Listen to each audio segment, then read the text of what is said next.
Educational Information and Communication Technology presents Educational Satellite Television Programs.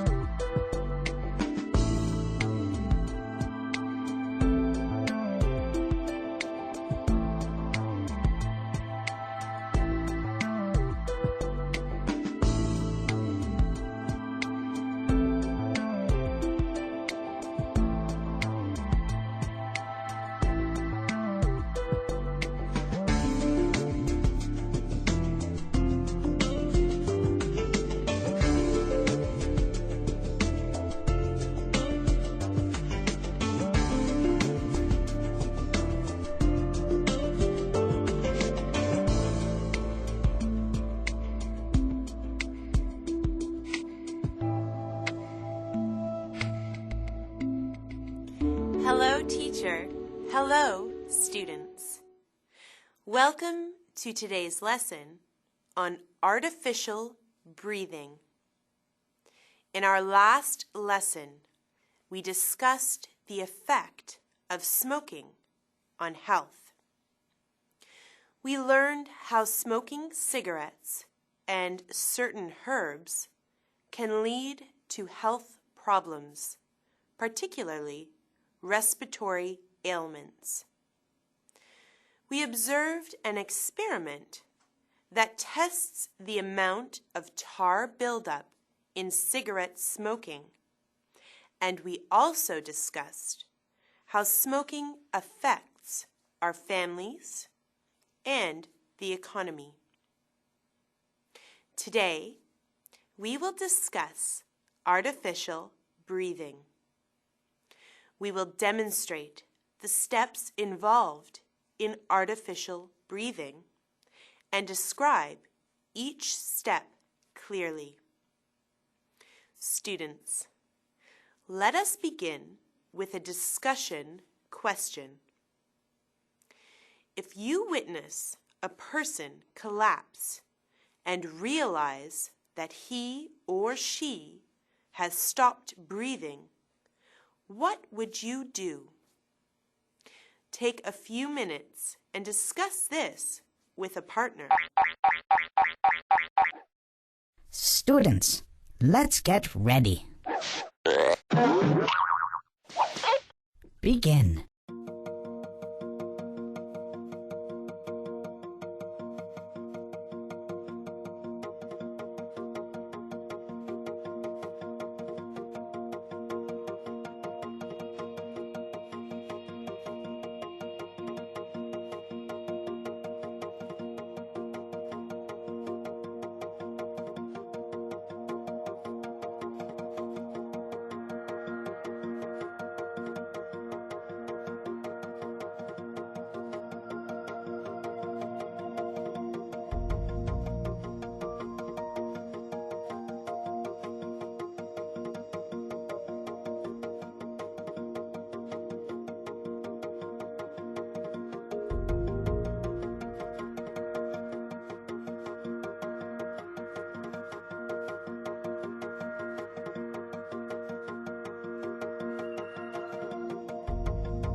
Time's up! Let's get back to our lesson. Hello, class. I hope everyone had a chance to discuss. There are times when a person's breathing can stop.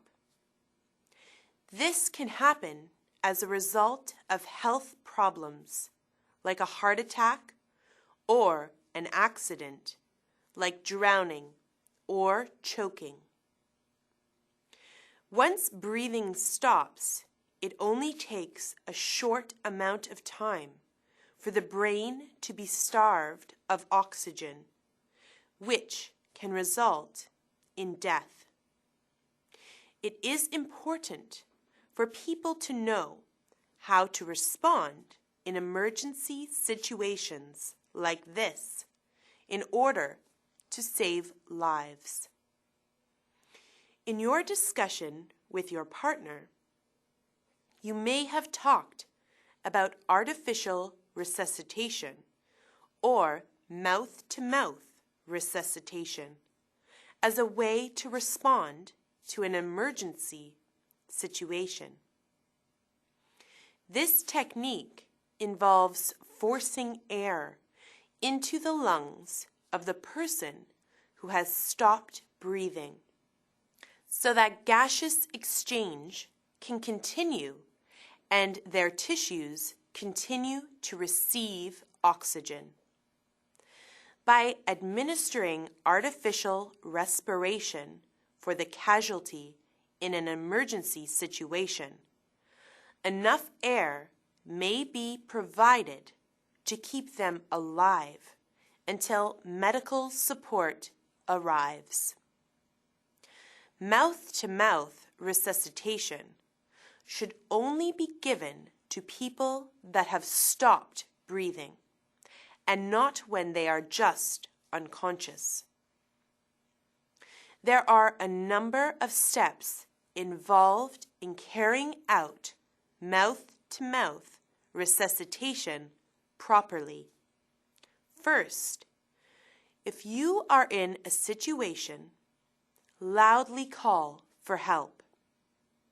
Call out to other people. And if you are able to use a telephone, contact the appropriate emergency response services.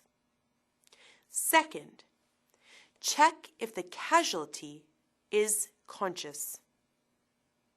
Use their name and ask them questions. It is very important that artificial resuscitation is not administered to a conscious person. So verifying this status is necessary. Third, open the casualty's airway. Make sure to remove blockage in the mouth. Tilt the head back and lift the chin. This step may even be enough for the casualty to start breathing. Make sure to check for the state of consciousness again. Fourth, check to see if the casualty is breathing. Lean your head near the casualty's nose and mouth. Listen for breathing. Look at and feel the chest of the casualty to check if there is movement. Observe the person's mouth, nose, and chest for at least 5 seconds before you decide the person is not breathing. Once it is clear the person is not breathing, the fifth step involves ensuring the airway is open and the head is tilted back. Pinch the nostrils closed with one hand and lift the chin with the other. During the 6th step. Use a clean piece of cloth to cover the mouth of the casualty. Take a deep breath and then seal your mouth around the person's mouth and strongly breathe out until you see their chest rise. Next, remove your lips and let their chest fall naturally. Finally, repeat this step at a rate of 12 breaths per minute. Continue these steps until medical help arrives or the person regains color in their face and begins to breathe on their own. Students, we have just covered quite a lot of vital information. Let us do an activity to ensure that you understand the steps necessary to administer artificial resuscitation. For our next activity, please summarize the steps in your own words. Students, let's get ready. Begin.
Time's up. Let's get back to our lesson.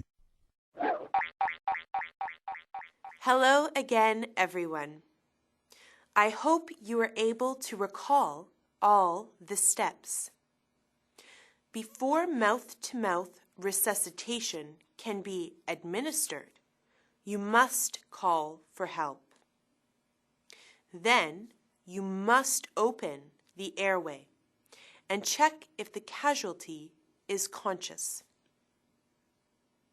If the casualty is unconscious, ensure that their chin is raised, their head is tilted back, and their airway is clear.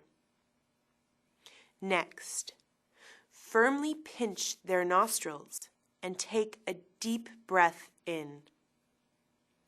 Next, place your mouth over the person's mouth and breathe out until you see their chest rise. These steps should be repeated until help arrives or the person is breathing on their own. Did you write down these steps? If so, great job. Before we conclude our lesson for today, let us watch a simple tutorial that shows exactly how to open the airway of a casualty. As you can see, even the tongue can block the airway of a person. By lifting the head and tilting the chin back, the casualty's airway is clear and prepared to take in or exhale air. This brings us to the end of our lesson. Today, we learned about the steps involved in artificial resuscitation. Until next lesson, thank you, teacher. Thank you, students.